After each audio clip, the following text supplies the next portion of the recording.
বিছানাগুলো অগোছালো থাকলে খুব বিরক্ত লাগে, সেই জন্য সকালে বাসি ঘরটা ছেড়ে নিলাম। প্রথমেই সাইডগুলোকে ভালো করে মুছে নিয়ে খাটটাকে ঝাড়ু দিয়ে পরিষ্কার করে নিলাম, যাতে কোনায় কোনায় ধুলোগুলো বেরিয়ে যায়।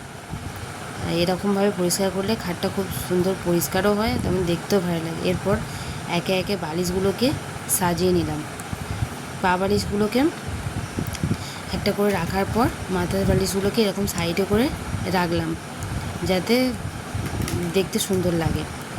বিছানা যেমন তেমন করে সাজিয়ে রাখলে ভালো লাগে না, সেই জন্য একটু সুন্দর করে যাতে ভালো লাগে, আবার পরিপাটিও লাগে, সেই জন্য সাজিয়ে নিলাম। আর একটা বক্স রয়েছে, বক্সের মধ্যে গায়ে দেবার যে জিনিসগুলো রয়েছে সেই জিনিসগুলোকে রেখে দিলাম, রেখে চাপা দিয়ে দিলাম। এগুলো সব আলাদা রেখে দিই, কারণ বিছানাটায় বেশি ভর্তি থাকলে ভালো লাগে না। এরকম করে সাজিয়ে নিলাম। দেখুন তো কেমন লাগছে।